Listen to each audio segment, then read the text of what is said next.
All right, Wrap Shop Talk. So we got Justin Good with Redline Design today. We're in Tampa, Florida, and I happened to be in the area.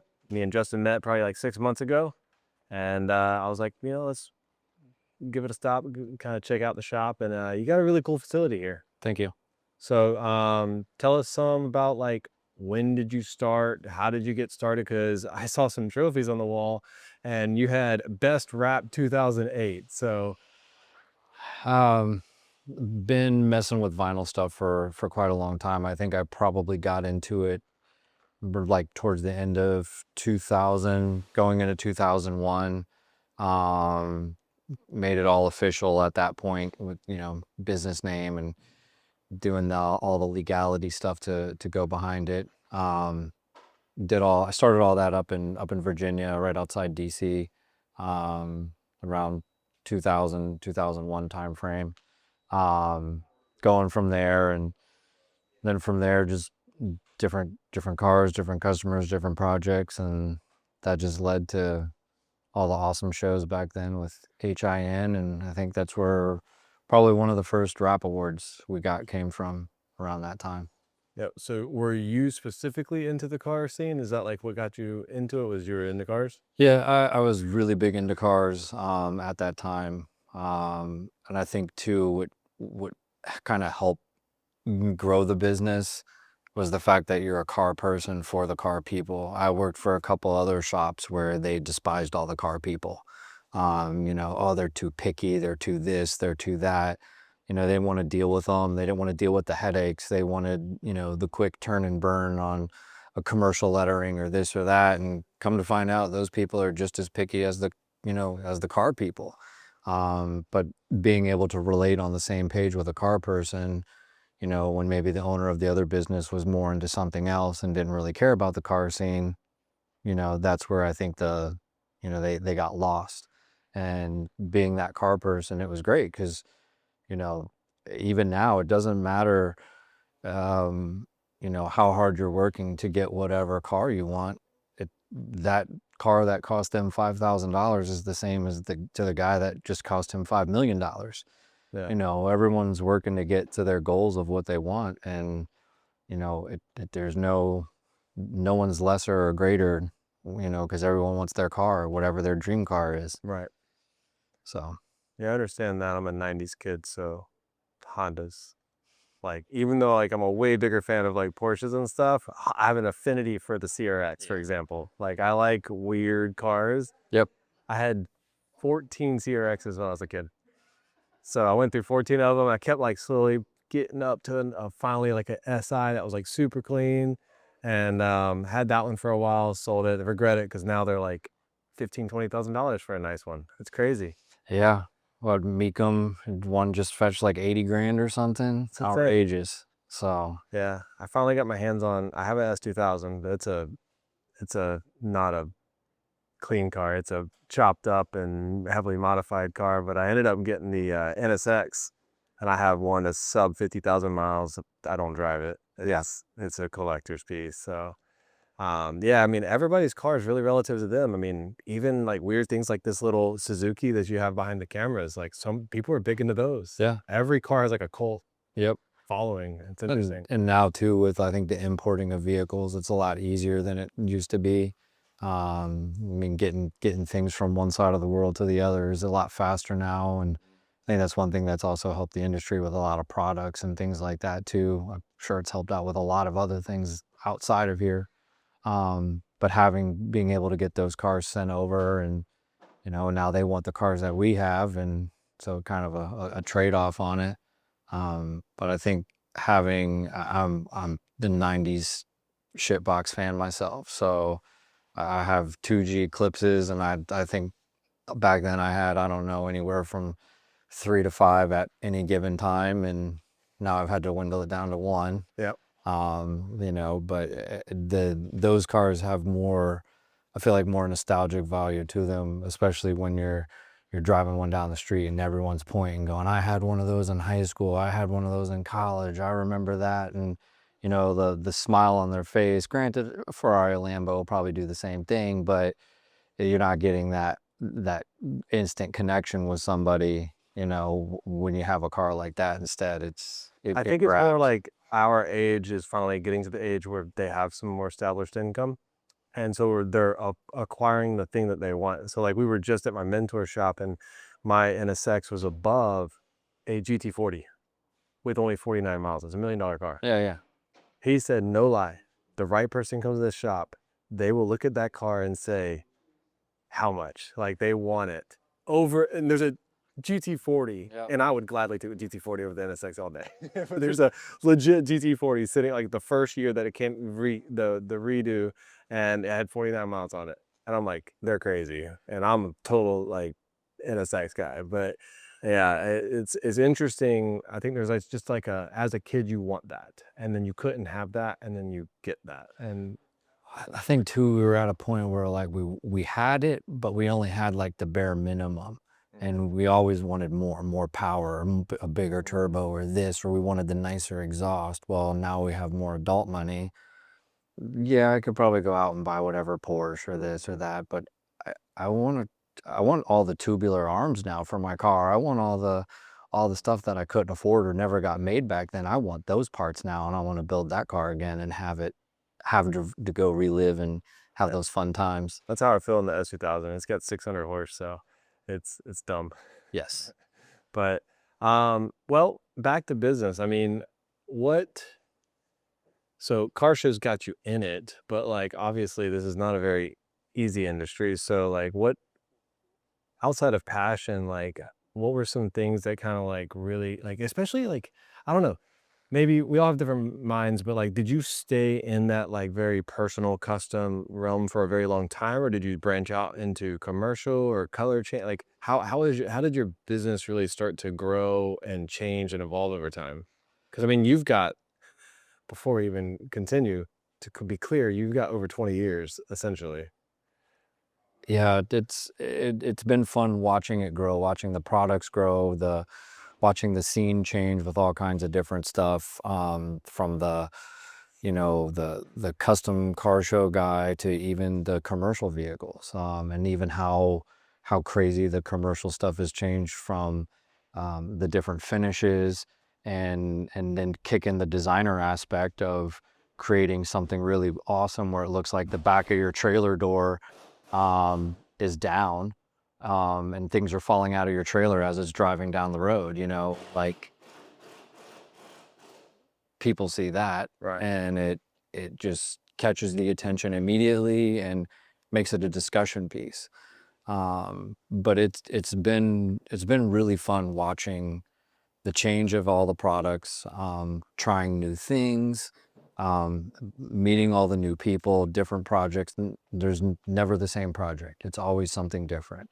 You know, you're wrapping a GTR one week, then you're wrapping a barbecue trailer, and the whole progression of all that type of stuff as it one just feeds off of another, or something cool that you did on a color change wrap you could actually use on part of a commercial wrap.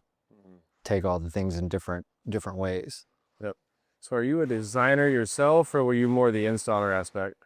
Um, when I started my business, it was me. I ran everything. I did all the designing, answering the phone, talking to the customers, all the table production work, weeding, taping. If I needed to send something to print because I didn't have a printer at the time, I handled all that, and then, you know, took care of all the installs. Learning as much as I could wherever I was, and, you know, stuff that I taught myself, or at the time, I mean, there really wasn't much on the internet. No. You catch a couple things here or there, and at the time too, back then, no one was doing color change stuff. Everyone was doing commercial wraps, and it was a completely different animal. And, you know, you could use some of those techniques to do a few things, but you know, it only gets you so far. Um, Yeah, like so you were telling me about the original color change materials. I didn't even know about this. oh yeah, I remember.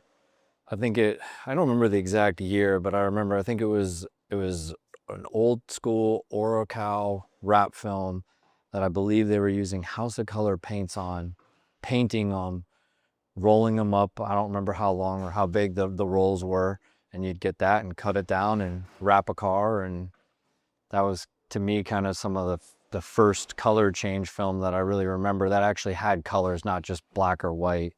And that's what I remember seeing. I'm sure there's probably something else out there, but I think that helped really set the way of a lot of the color change stuff. Yeah, I mean, especially now, like when you look at the colors, it's pretty incredible compared to like even paint. Some of those processes, it'd be like 5 layers of paint, Yep. 5 layers. And in order to achieve that, I mean, that's especially right now with the cost of goods of paint, it's crazy how expensive it is. So I think color change, especially, is just going to keep going up. Oh, for As sure. far as like a necessity, you would always hear things like, oh, my paint would only be this much, but now it's not even close. It's No, for actually sure. like, a good paint job back even 10 years ago was really like 8 to 10 grand. Now it's like 20. Yeah. So, if you're in an area with some decent expendable cash, it's actually in a crazy growing industry. Sure. It's only getting more rampant. Well, there's also a lot of people around here. They're, well, for those who are keeping their cars and aren't, I mean, they're already paid off. So what's the point of getting into another car payment again? But they want to make the car look nice. So they're basically left with, all right, I don't want to go ahead and clean the car up, maybe some new wheels or this, Yep. but the paint looks horrible.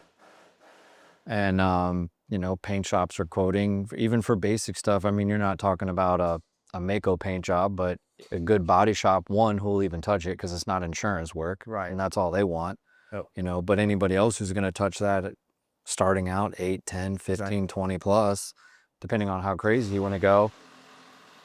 And you're telling me I can get a wrap now for half of that, Exactly. or I can get a wrap and powder coat my wheels and do a chrome delete and tint my windows and, get more bang for your buck than just getting a paint job and Absolutely. change the whole look of the car and make it feel good again and be proud to walk out and get into your car and go for a ride. Absolutely. Yeah, I mean, I don't do color change myself, so like I like hearing your angle on it because, like you said, that I kind of asked you like, how's your business broken up, commercial to color change, but it seems like it's pretty darn 50-50 split, really. I think some days, some weeks, it's pretty close 50-50. Some sometimes you're overloaded with more commercial than you are with color change stuff. And now even too with the industry, now you're getting into paint corrections, ceramic coatings, the PPF, all of those different avenues that kind of feed off of each other. But the commercial side of it, I kind of enjoy that more. Yeah. Especially to, again, back to the customers that want to have something fun, wild, and different, not just Pete's Plumbing on the side of their van, but make something that's really eye-catching and, something really cool and make it look like there's a bunch of pipes falling out of the back of their van or something like that. Really, really gets someone's attention, or even adding the reflective, layer to these vehicles now with their company names, things like that to just make them pop. Right. So you really enjoy like the bringing somebody's vision into something and like seeing that reaction. It Definitely. probably even brings back some memories to like when you same with commercial, that same feeling that you get with that car that you're doing the car show Yep. thing is very similar to somebody who having a dream of maybe trying to change their life. And you wrap this truck that we have sitting next to us. He comes in, it's like, holy shit, I can't believe this is real. Yep. I think that's one of the coolest things. You got these people have visions in their head, and a lot of people too. It's hard to get, you know, it's like a crazy game of telephone, with the can and the string, and you're trying to pull everything out, and someone's already got a vision in their head of what they're looking for, and then it's like, you're describing it to the artist, and the artist is like, "Pff," and their head's exploding because they already are envisioning something, and you're on a whole nother book in a different library in a different country than what they're on, and sometimes they like it, sometimes they don't. And then sometimes you just got to reel each other back in and get it figured back out and go from there. It's definitely a growing process on trying to make sure everybody's on the same page, which goes back to setting expectations and, getting as much information from the customer too. Like, what are you really looking for out of this? What's the most important thing? You know, the, don't give me a novel to put on the side of your truck because no one's going to read that anyway. Less is more. Yeah. Especially when people are shooting down the road at 80 miles an hour now. You can't read all that. Um, Tell people you got 4 seconds. yep. What, when, where. That's it. So maybe a QR code. Yeah. So, but no, it's exciting. I I like the with each vehicle, even if it's the same plumbing company, but they just went from a trailer to a box truck to a Malibu or, you know, a different things. So implementing all those things to fit different cars definitely keeps you on your toes with that. Um, and then all the different stuff with all the, you know, the color change wraps, implementing different things, not just wrapping the car all one solid color, you know, doing two tones with them and doing the different, maybe making the inlays purposeful as a different color, or, you know, recessing the taillights with another trim color or something just to make it pop or bring more depth to the car. Being that expressive creative to just do those types of things, obviously talking to your customer about it, but it is one of those things too where, you know, you find the right way to present it to the customer. A lot of them are like, yo, that sounds fantastic. I love, you know, I love the idea of having something different, you know, because everybody's market's kind of different. You know, down here, this market after COVID has become heavily saturated. Um, Pre-COVID, there was probably maybe one or two shops that came close to competing with what we do now. There's probably 30 or more. Wow. And that's probably within an hour driving distance any which way. So what's separating us apart from the rest of them, you know, that kind of thing, and having that artistic, you know, creativity, being a car guy, working on cars, you know, knowing about the different cars, um, talking to them about, you know, hey, while we're working on this, instead of this, if we added this accent here and did those types of things with it, they're like, oh, cool. Where a lot of the shops are like, I just want to wrap my car pink. And they're like, okay. Yeah. And they write up the work order, process it, done, and don't give you any, you know, extra wow factor. Yeah. You know. So, I mean, really what you're describing is you're generating an experience. It's kind of like a steak shop that costs $200 instead of a $50 steak. And so do you see in this market that you're able to not only stand out, but because of the experience, one, close at a higher rate, and also maybe are you on the where are you at on price range? Are you on the middle to upper end? Because I mean, because I ask this because some people will use well, my market is different. I kind of think that they aren't to an extent. I do think that we have to deal with certain saturations, but you can still stand out. Like, I mean, what you're describing is like you're telling the customer, hey, I see you, I appreciate you. Here's our professional opinions on certain things. Maybe you hadn't thought about this. Yeah. So you're whining and dining in a way, and that takes time. Mm-hmm. And time costs money a little bit, and so you do have to kind of factor that into your equation of like, we're going to spend at least an hour of customer service time with this client. Yeah. So I mean, shoot, even just a basic phone call like, hey, I'm just price shopping. And a typical price shopping phone conversation can easily run me 30, 45 minutes. You know, uh, I'm very big on we all work very hard for our money, and you're taking the time out to call me and or call the shop, and you're potentially looking to spend money with us, and I want to make sure that I answer all of your questions. If you're new to it, maybe you had a bad experience at another shop, you know, what happened, would you not like about it? Well, I want to change that, I want to fix it, you know. I'm sorry that that other shop didn't, you know, take care of you, or that they screwed you over.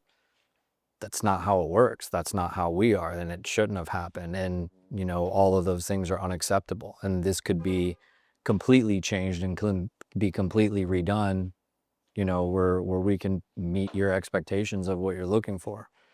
Um, as far as in the market where our area is, I know I'm not the cheapest and I know I'm not the most expensive. Um, which all comes back to setting those expectations. What are you really looking for? What do you really want? You know, do we want to do something a little bit more creative, a little bit more fun? Let's do a custom digital print wrap. You don't want to be like everybody else. You don't want to order the same color out of the same 3M book and the same Avery or whatever. You want to step it up a notch and have that one thing that'll set you apart, then let's do something completely custom, something one Themed off, wrap. a Yeah. full theme wrap. Or we had a customer during COVID, she wanted a pink Miata. There was no more pink available.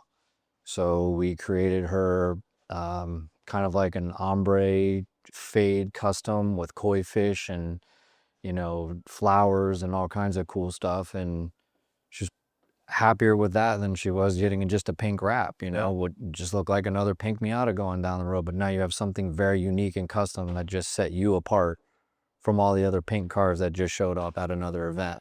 Right. I mean, also you solved a problem. You made a sale when you didn't have pink to buy. That too.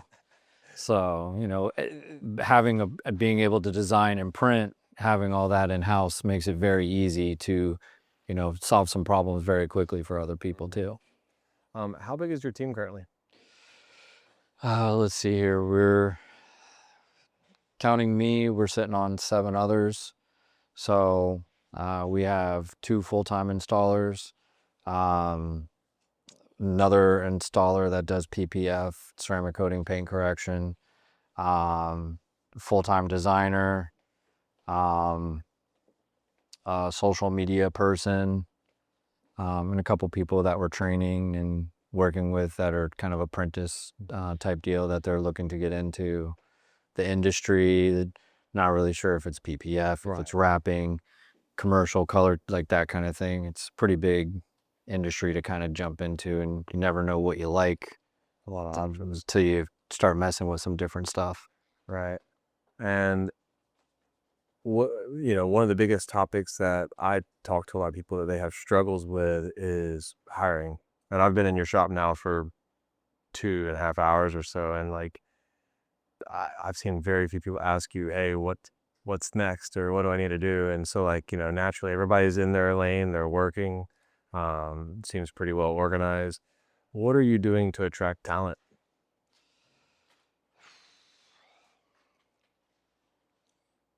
I don't necessarily know. I mean, getting people to come through the door and find employees isn't really the hard part.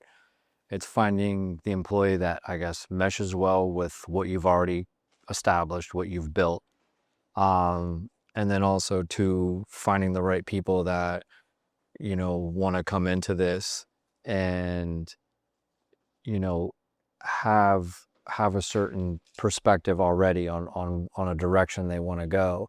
I've had a lot of people come through, hey, I've already taken so-and-so's rap class. I've already been to this rap class. And I'm like, oh, well, how many other things have you rapped? Well, nothing. Right. I'm like, okay, well, so basically I'm still going to have to train you or teach you. Oh yeah, but I already did their class. And I'm like, all right, well, let's go wrap this car. And then can you made sure you post heat it. And they're like, what's post heating? I'm like, well, I thought you took the class already. Well, I did. Right. Cool. You didn't talk about post heating? That's 101. Like, but no, we never discussed that. I'm like, dude, I can't hire you. I'm sorry. Like, or you're coming, oh, I already took the class. I'm expecting to be paid $20, $30 an hour, or, you know, five, whatever dollars a square foot or something outrageous. And it's like, we're not even there yet. You're nowhere near ready for that kind of thing. Hiring, getting a read on people is probably the biggest things, whether it's employees or even customers. Because you don't know what's going to set anybody off at the wrong moment. And, that is the biggest key thing of having a really good team. I also was under the impression too, like I needed more. Reality is even with less installers, we're pumping out the same amount of work, if not more. Yep. Than having 4 full-time installers or whatever. Everybody, I guess, kind of fell back to let the other one try to do more work, or, oh, they're here so I don't have to work as hard. More or less, or, hey, what happened to this? I don't know.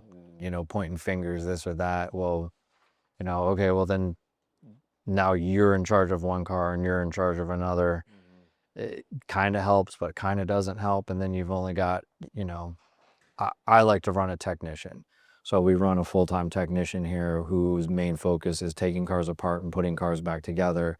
That way they can focus on all the clips and all the fasteners, because You might be a fantastic wrap installer, but you don't want to touch a nut and bolt on a car. Yep. Very understandable. I don't want to run the accounting books. That's why I hire an accountant. Right. It's that same type of thing, and it's just easier for me to concentrate on the things I know. And I like to kind of divide that up with all the staff. You're an excellent graphic designer and you need to be creating all the files and the artwork and setting up things for production, then that's on you. And you really love social media and the networking and that kind of thing, you can handle that. With that, everybody still wears multiple hats. So everyone still picks up the pieces wherever things need to be picked up at. So it's not a one person for one task type thing. So Right. everybody still works together, and we get a lot of stuff done and get a lot of stuff completed on time for due dates and get it all in and out. Yeah. So you also went through the trap of like a ton of staff and that ended up being very fat, like labor heavy. So I went through that phase in the last like 3 years or so. Yeah, it's well, not only that too, I guess, depending on who you are and what your personality is. I hate conflict. I hate telling somebody when they're failing me, when they're letting me down, when they're not meeting the standards, when, you know, th- the customer's not going to be happy with it. So why did you even finish it? Or why'd you like that kind of thing? Um, but it doesn't matter because at the end of the day, you're still the asshole because you called somebody out on something that looks like doo-doo, and I don't look at it as it's my shop. I look at it as it's all of our shop. We're all here working together.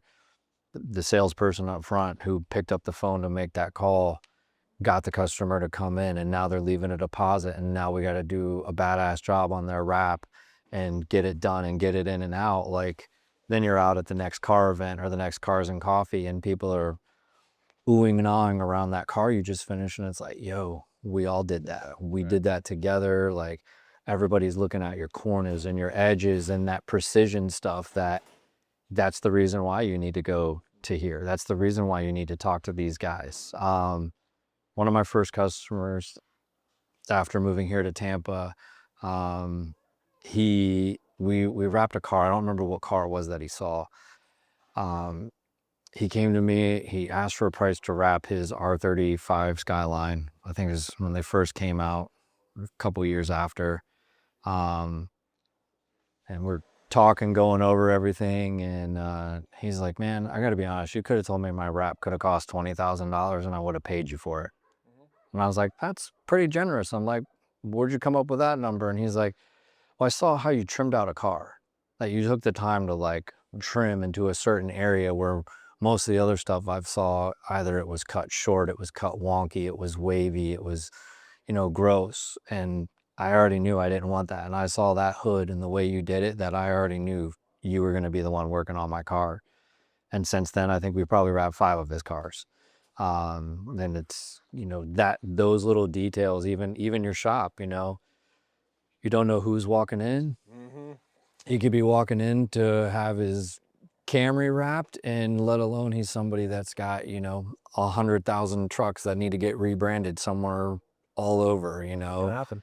and all it takes is, wow, your shop's disgusting and I don't want to be in here, or wow, this is clean, you're organized, you take Team you're operates on a high I see level. everybody moving and operating good. Like, this is it. This is where I want to be. This is, who I want to create a relationship with. And Yeah. that's a big important part of it too. People are watching Yes. at all times, Yep. and that's one of my biggest recruiting tips is like train your staff to always have their eyes up for good people, whether like they're at lunch and they see a server crushing it, like, man, this guy's killing it, like, let's find out if he's happy, or if he's not happy and wants an opportunity, let's you can't teach ethic and certain character traits, but you can teach the skill to do something. And it really doesn't take that long to make an installer dangerous. So my guys, all of my best performers right now were hired not on an Indeed that post. They were all, one guy was a oil tech, hated his job, said something to my, at the time was my tenter. And he's like, dude, come over here and just try it out. And the guy's making really good money now. In 2 years, he's Him and my primary installer can wrap a mid-roof transit in 4 hours together. Like they work so in Yep. sync and they have their strengths and weaknesses. And man, they bust down, crank it out, and put all the components about in about 4.5 hours. It's actually fascinating to watch. And they're Oh, both less than 3 years of installing. So but that didn't come from a wise hire or Indeed ad. That came from somebody paying attention to a person with good character traits, and then they came in. But the same principle applies to even your customers. That the right customers with high lifetime values, they pay attention to details. hmm. Could be how your team talks to each other. It could be something because an unhappy team for somebody of high values can be like, man, if they're unhappy here, they're gonna be unhappy working on my vehicle too. Exactly. So I think you attract what you get. Yep. And if you have a high negative connotation and everything, you're gonna have nothing but negative people.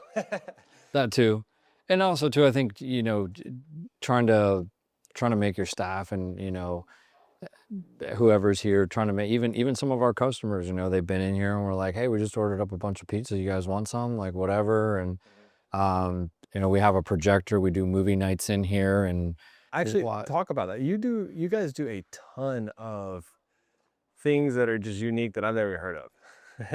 um How many things do you guys do here? Not like as a service, to be clear, as like a community driven slash get eyeballs on your business uh thing.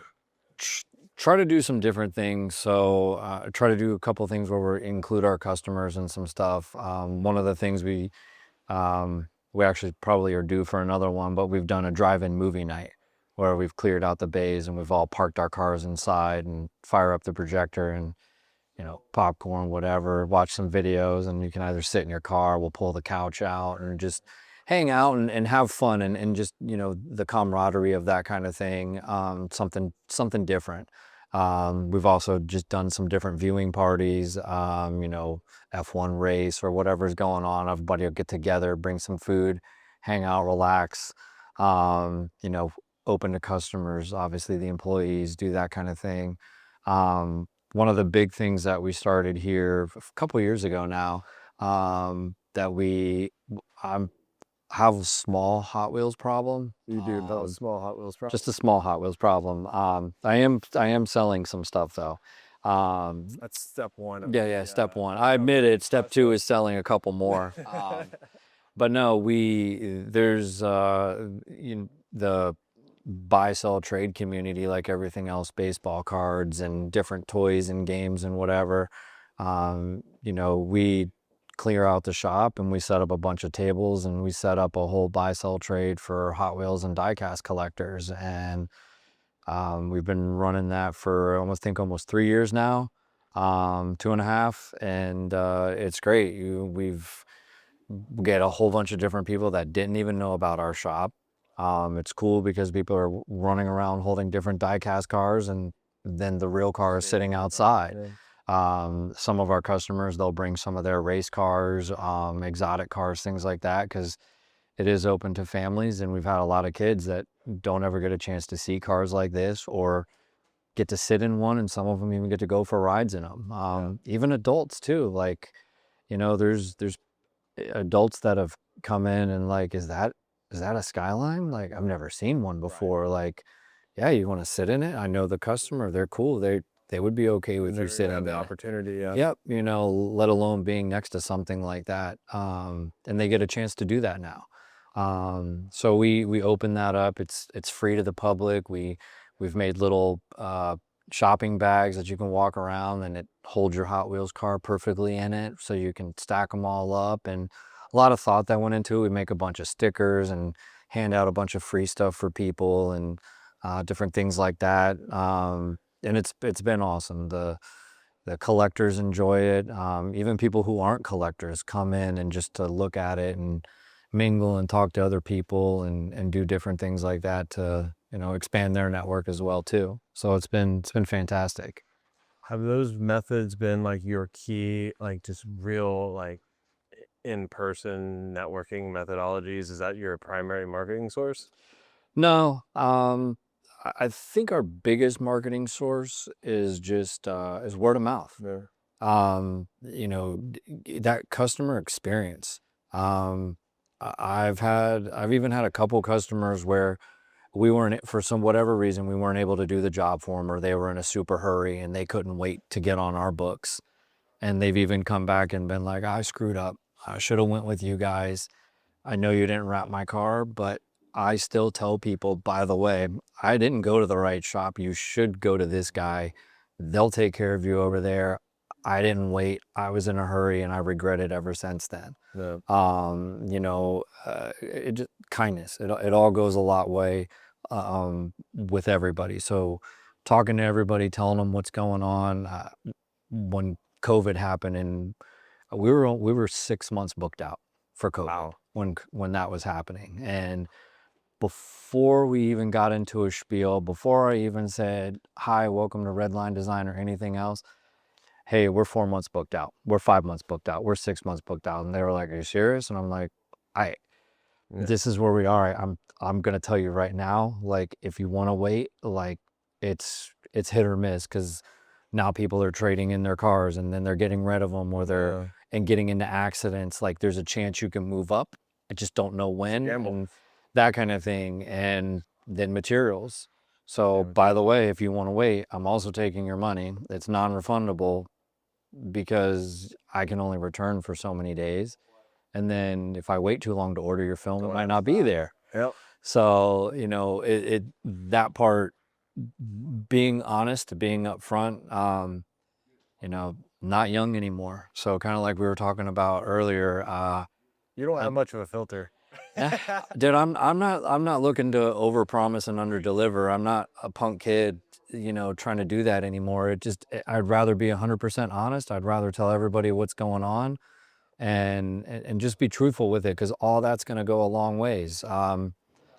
I've even sold guys that came in for wrap jobs. I'm like, you got a cool car, go paint that thing. No. Like, it just this it's No. a very intricate car, or it's very like a kit car type thing. It's, hey, we can do it. You're gonna have to have inlays and overlays and this and that, and which means there's gonna be a seam. And okay, that's cool. I can kind of see that. I can handle that. Or, yeah, I really don't want that. I want it to be. Well, then you got to go to paint. That's the only way you're going to achieve that look, of what you're looking for. But I could have said, yeah, I'll do it, and done it. And then you would have been upset when you picked it up because no one was upfront with you. Right. Or, doing a pre-walk around of your car, going, hey, I see you got some dents. Do you have a PDR guy? Or you got a crack here. Oh, let me go grab a sample piece of film, put it on it. You can see the crack going through it. I've seen countless cars where, like, yeah, they didn't tell me that would have shown, or I would have had it fixed. Yeah. Or we're going to take apart your whole car. I'm going to take all your parking sensors out. We're going to wrap everything individually, put it back together. Oh, okay. Well, the other guy was just going to wrap over the whole bumper. Like, okay, well, what's the cost difference? You need to save some money, and oh, he's charging you $250 less than I am. Well, It's worth up to you. Which way do you want to go? Like, that kind of thing. right. But I'd say honesty with all of our customers, trying to give them the best ultimate customer experience when they come in. Whether or not we do or don't do business, everybody gets the same amount of time, the same amount of respect. I answer anyone's questions as much as I can, even to the best of my ability. And there's sometimes I get stumped. And then there's sometimes I got to jump on certain platforms and ask some questions. And has anybody else dealt with this, or had these issues or these problems, and, found a cure for it yet? Is there an answer for this?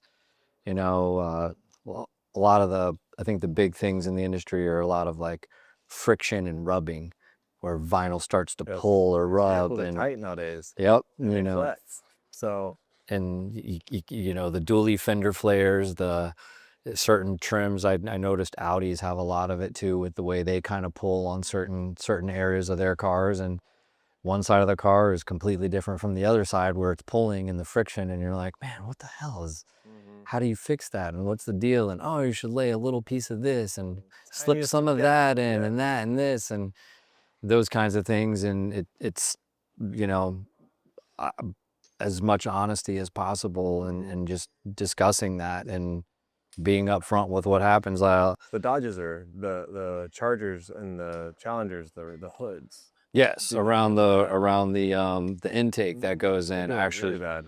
we just did 2 of those today, actually, and one of them did a full hood wrap. And I said, "Hey, I can't guarantee you. I've seen some of them where they stay, and some of them don't, and some of them only one corner will come up, and then." And he's like, "All right." I'm like, "If it does, we'll trim it back a 1/4 inch around, and that's basically it. Because I could do it 50 more times, and it could all be the exact same outcome. That you just never know." Yep. That kind of thing, and it's you know, explaining all that stuff. I think one of the other big things too is the Ferraris, the 360, the 458, I think the 4882, their door handles. They got those soft aluminum screws, and they got Loctite on them. And if you just torque it the wrong way, it'll just strip it out. And I've had to have a couple of them remachined, and some of them were so far gone I had to order new ones. But I tell the customer heads up, like, by the way, it's aluminum. You can't guarantee it. Like, I don't know what'll happen. So, all from all the experiences that you have having a shop growing. Yeah. Messing up. Well, So with that, let's segue into the wisdom of messing up. What are some key things? One of the things that we're big on is, especially as like 20 years in, there's a lot of game that you've learned. A lot of people are getting in it. Sure, it's saturated, but I think anybody that's trying to do an equivalent job of customer experience and care, you have a good respect for. So like, naturally, competition is not a problem. It's just when people are doing it just for the quick buck and they're going to disappear in a year, right? That's really the unfortunate, like, that's the cancer, if you will. sure. If it was a competitor that's like crushing, you're like, respect to them, hats off. This is a tough gig. Like, they're doing it the right way. What are some pointers that you would give to these you know even experienced people? Like, what are some lessons that you've learned that you would I always like to say, be who you needed. You probably had to figure out everything by yourself, especially coming up in the early 2000s. There was no internet. Yeah. Or internet was so new that only half the world had it. And then we didn't even have cell phones yet. So like it was very like only while you're at home at night. Yep. So what are some things that that make some good lessons that you would say that you've learned, and things that you would definitely wish like implement faster if you were to crunch 20 years of times down? I don't know. Going back to well, I mean, anybody that's getting into it now, and I think at this point, um, researching projects, having a game plan kind of established and set up before the day of when the car is getting dropped off, um, going, oh, this is how we're going to do it. And at that point, too, it's kind of too late. Right. Um, you know, I already know I'm going to have to take certain parts, apart. So let me go look up some videos that I can find now to try and, speed some things up so I'm not, trying to look for them then. Because the key thing is how you start searching for everything. Nowadays, you can't just type in how to take a door handle off whatever car because they're showing you the interior door handle and you're trying to take out the exterior or whatever. Or that's not the specific one. Um, I think prepping for that, um, I learned the hard way too when I had a customer that was unhappy with. I'm 99% sure they were unhappy with the color that they picked out because at the end of the day, they're looking at a color swatch this big, not a big piece of material. Yeah. So Shapes and shadows. exactly. And it changes And everything. they decided, I guess, to, oh, my wrap's failing. There's a bunch of problems and this and that. And at that point, I was like, okay, cool, no problem. I'm not going to argue with you. I'm not going to go down that road because, again, I'm not into the whole confrontation thing and doing all that. So whatever, bring your car back in. I'll take your wrap off. I'll give you your money back. I don't care. I'll deal with it. And at that point, I then sat down and wrote up basically a whole warranty thing. Yep. And set myself up where you're going to sign it. And if you don't want to sign it, then we don't have to do business together. And basically creating our internal list of protocols and the procedures and how things are going to be done. The fact now too, oh, we're going to take your wheels off your car.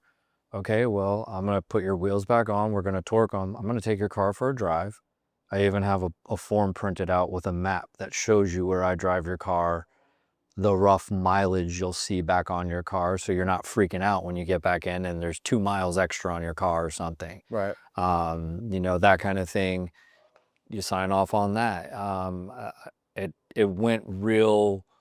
It flipped, and it flipped hard from this is fun, because I'm a big car guy and I enjoy working on cars and I love artwork and I love creating things, and whether it's designing and painting and things like that, the computer graphics. And it's great to be able to put art on cars. And, you know, I remember sitting in school and it's like, are you paying attention to what we're talking about? No, I'm busy drawing cars and making more artwork and thinking about stuff, never thinking I would be in a shop and have my own thing like this. But now I actually get to do it, and I get to make someone's vision come true and bring them happiness, whether it's a color change wrap or it's their first work van and they just quit their job and started their own company and now they look professional going down the road. And taking that whole spin on everything and doing that, it's, you can't beat it. And I think that all of that leads into, then you get slapped in the face with, well, I hate this now, and I'm unhappy, and what are you going to do to fix it? And now it's like, what am I going to do to protect myself? Yeah. And what am I going to do to help protect my employees? Well, actually, you're protecting the customer too, though. Exactly. That's the part that a lot of people don't understand, is actually this clear definition of, we had a whole conversation about before this, is that you have a line that quite literally says, if you want it perfect, I'm not your shop. Because That too. perfect doesn't exist. Because there is that customer, I've had a few of them, that flat out they want to see, there's this illusion or this veil sometimes, and a lot of people fall into this, of like Ammo NYC doing these things, and then this guy starts getting the clear brow. He's like, oh, look, I did it 30 times and this is a perfect fender. That's not real. Yeah. It's just not, it's not real for most. There are shops making money out of this boutique, but there's also a price tag that's associated with it. I'm not charging you that, nor am I giving you the expectation of that end result. Exactly. There's a big gross difference. Like when we were doing PPF, I always told people it is paint protection, not paint perfection. If I have one spec, and I'm picky, but if it has one spec, I will leave it, as long as it's not a boulder. If it's a boulder, it's coming out. But if it's like that little piece of dust that you can't see until it dries, it's gonna stay if it's only one. Now, if it's 3, I will take it. But if it's 1, it's gone. And so you're actually covering the customer. You're saying, hey, if you want that, I'm not that guy, and I'm happy to serve you. But I just want to make sure that you are taken care of to the highest level. And I'm telling you before you even give me dollars, I'd rather not take it at all. Exactly. And that's heavily important. Yep. So I love that you're doing that. It takes a long time, because at first in business, especially, like, you have overhead, you have this, you have that. I mean, I remember whenever I started my second shop, I had a Porsche Macan. I don't know what was up with this guy, but this guy got out of his car like he was about to get in a boxing match, like jumped out, looked under the spot on a Porsche Macan, and Macans are pretty hard hoods to PPF. And what sucks is, like you said, it sucks the fun out of it. That was like, that is the best Porsche Macan I've ever done. Like, it was so good. Like, there was no stretch marks on it. There was no, like, there was no even debris on this. Like, for the first time, a Macan had no problems. Because usually I would get arm hair. Arm hairs were always my bane. I had nothing. I was like, I crushed it. And this guy comes and picks it up, and there was a spot where, like, and I wrap edges where appropriate, but there was a spot where I don't on the Macan because of how it folds up against a marker light. And he's like, what is that? I'm like, that's just how we do it. And we talked about it during our onboarding. And long story short, I could immediately tell, I couldn't tell what his problem was, but I could tell we weren't going to agree. Yep. And let me tell you, that was during a time where I was in a growth point. I'm getting to the point here. You have your overhead, you have your employees, you have your salaries, you have all these pressures. And this was a $7,000 ticket, because it wasn't just the PPF, it was tint, ceramic coating, it was all the goods. And that was going to be our first profitable month because of that car. And he did have a problem with the tint. He did have a problem with ceramic coating. But what I was about to say was going to remove that whole job. Exactly. Sir, I can see that we're not going to agree because I feel this is a good job and you feel that it is not. If we can't agree, I will gladly remove it and then give you your money back. But you will not leave with film or anything on this car at all. All right, I'll see you tomorrow. Peace. Made my stomach curl. But it's nice months later knowing that you actually did the right thing, because I could have told him, you know, nah, dude, I already had his money. He paid me in full. Yep. But what was the longevity of that? You've been in business for 20 years. $7,000 compared to 20 years worth of revenue ain't jack. Exactly. So what's the long-term vision and plan? Exactly. And what does that cost you? Well, I mean, at the end of the day, too, you think about it as well as how much other money have you pissed away on other things and other mistakes and accidents. And at one point, you're just like, you know what? I'm going to get kicked in the dick on this one and I'm going to keep on going. Keep on going. And that's it. And, you know, all right, cool. And then, but then at the next point, you come across another job where you're like, holy shit, we're going to make some serious money on this one. That counterbalances everything. And it's like everything else. Every time you go out, hey, let's go to lunch. Cool, I got you. Okay, cool, I got you. And then it's back and forth, and you win and you lose. Yeah. And that's how life is, and that's how the industry is. And certain days you got epic winning days, and then other days you're still winning, but it might not have been as good. And I never count any day as a losing day, because as long as work is getting done and customers are happy and everybody in the environment is happy and things are working, it's a good day. Yeah. You can just have even better days. Yeah. And those are how it goes. And you know, no matter what, no matter how crappy, whatever you think something's going on, there's something worse going on. And you know, be thankful and happy for what you have and what you get, what you're building. And you know, work with other people, talk to other people, you know, find out what I'm having problems with this or that. What can I do to help this out? Or what can I do to fix this or change this? Or what have you guys dealt with and how did you handle it? And, you know, I think this is a great business. I don't really think anything's going to happen to it, especially if you have a cutter and a printer and that kind of thing, and you can really expand it, and you got you know, good designing, and at that point you're unstoppable with what you can make happen. Not just that, I've always felt that we could pivot on a dime. COVID hits, crazy random thing. I didn't really care for the time. I didn't care for the scare tactics on a lot of it, but there was a lot of opportunity to capitalize on. Yes. I think we sold $300,000-$400,000 just in circles to school districts. Yep. Didn't matter. I could literally pivoted 300 grand and like an 80% profit margin item that there was no demand for prior. All of there's demand for circles was 6 foot apart. Yep. And we printed a bajillion of them and shipped them out. And we had to print them fast, so we didn't even have to cut them down. Yeah. We actually rolled them up in big things because they were just slapping them on the ground, you know? Our industry, we can pivot so fast, and that's what's cool, is it's adhesive back to vinyl. It doesn't mean it has to go on a Yep. car. It can go on walls. It can go interior. I mean, in China, they're wrapping furniture because it's cheaper. The furniture is so expensive or whatever that it's actually better to reskin it. Yeah. Than it is to do it. Hotel doors, etc. Like there's so many facets to our game that if customization for this car disappears, then we do commercial. If that disappears, then cool, we do something else. Like it's really interesting. That was my big thing. I'm like, all right, because when COVID happened, I'm like, all right, cool, we're gonna probably be printing some circles and probably making all these stay back things and this and that. Instead, people got bored and did this. No, it went a whole nother thing. And then I'm like, you know, what can I help you guys with? And it's, oh, hey, by the way, there's you know, we can't go to Disney.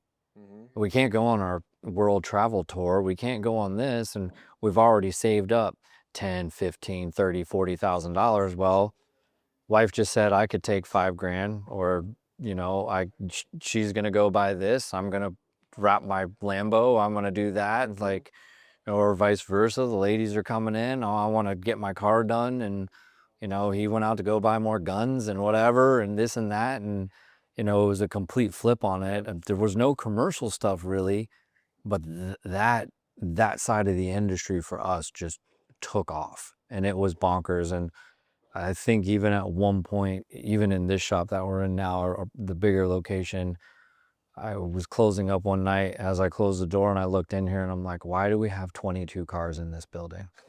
Why is there 22? This is absurd. There's no reason for all this. And it was outrageous. And then, slowly it, kind of went away and flattened back out and it's great. And now we're back on schedule. We stay typically a month and a half booked out, which is fantastic. Yeah. And getting materials in and So all that. logistically. Yeah, and it's so much smoother, so much easier. And now having a bigger shop as well too, randomly people that want to leave a trailer and not clogging up the door and having things like that make it easy to maneuver things around Yeah. and get more of these people in and out and get things taken care of. Yeah. Well, I think the gist of it is that business, like, to sum up the last 15 minutes, business is massive peak and valleys. Sometimes and during the valley, it's just surviving till tomorrow Yep. because the highs are very high and the lows can be very low. And you've gone through many of them, I'm sure, I mean, shit, you went through the 2007 recession, you went through COVID mania, you've been through a few seasons of craziness. Couple things. But survive till tomorrow because the highs will get higher. Yep. And but it's been awesome checking out your shop. I mean, you got a phenomenal shop. It's laid out well. You got clearly you have a huge passion for art, design, and also taking care of people, making sure that they feel that same thing, whatever that was that you experienced during those early years. You're kind of almost like giving that to people again and again and again, and almost really reliving your own nostalgia through that in a way. Yep. It's kind of what I get the feeling from that. So, but it's been a lot of fun. Love your story, and hopefully people find some value in this. So. Thank you. I appreciate it very much.